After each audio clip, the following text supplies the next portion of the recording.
You are listening to the Centropic Oracle, an audiobook podcast of science fiction and fantasy short stories that make you think and feel.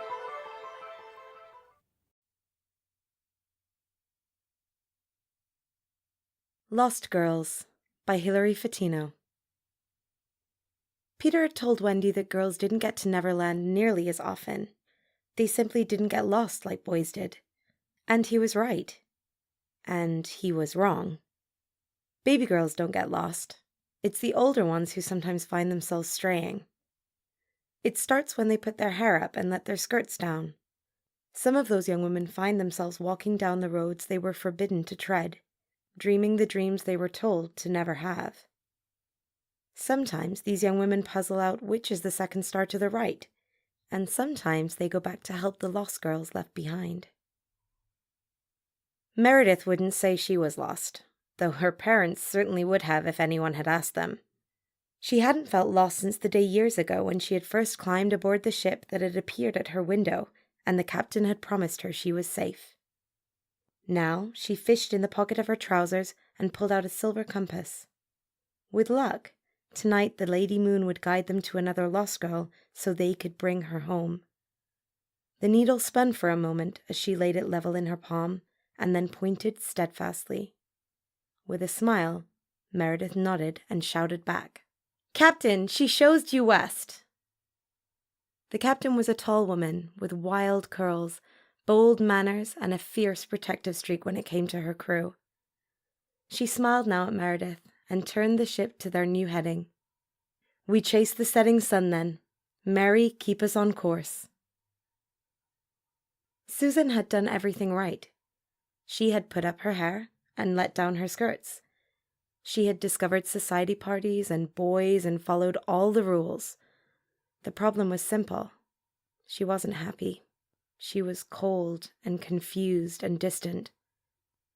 Sitting up at night in her room, Susan read by the light of a single candle. Or at least she had been until she heard the knock on her window. She held her candle with care as she opened the window onto the strange scene that met her. A ship hung in the air by her window, and a person leaned over the rail to smile at her. The impossible ship was one thing, but the person was entirely another. They had short hair, cut nearly like Susan's elder brother had just gotten for his military service, and wore a white shirt and trousers. Despite all that, Susan was utterly certain that this stranger was a woman. "So you're the new lost girl?" The woman reached out a hand to Susan with a wry smile on her face. "Blow out your candle, but you can bring the book." For a moment, Susan hesitated. None of this was possible. Something, though, in that woman's eyes drew her. Then the words truly sunk in. "I'm not lost. I suspect you may be, since your boat is in the air and not in the sea." The woman laughed and leaped over the rail to climb in Susan's window. "The whole crew's lost. And we're not. And the Lady Moon sent us here to find you." The woman showed Susan a silver compass which pointed inexorably at her no matter how she moved. "Which means you're one of us. I'm Meredith, by the way, first mate." "I'm Susan, and I'm afraid I still don't understand what you're going on about. I'm not lost, regardless of what the moon may or may not have told you." Meredith tucked the compass back in her pocket and sat perched on the windowsill. "Have you ever felt like you don't fit in the life they have lined up for you? Like maybe you want to be someone other than a daughter, and then a wife, and then a mother? Like maybe you don't want to be kissing boys?" Susan's head snapped up and her voice was shaky when she spoke again. "How can you know that?" "Because I was like you when the captain came for me." Meredith ducked back out the window, holding her hand out. "Come on, Susan. Come be a lost girl and find yourself." Susan only spared a brief glance backward before blowing out her candle and reaching for Meredith's hand. "I don't have to wear trousers, do I?" "You don't have to do anything you don't want to do." Meredith helped her over the rail, and they stood together on the deck as the ship turned towards the second star to the right.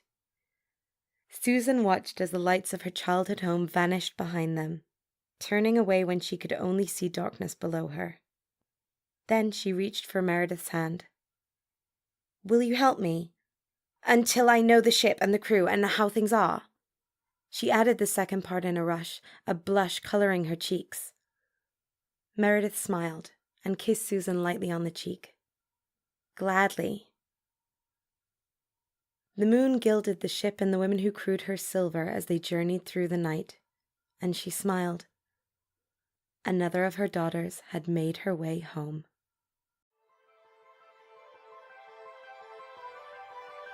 We hope you enjoyed Lost Girls by Hilary Fotino, read by Jill Raymond.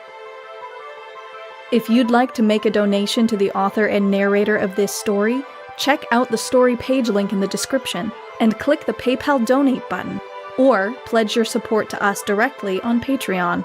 Would you like to submit a story to the Centropic Oracle? A link to our submission guidelines can be found in the description.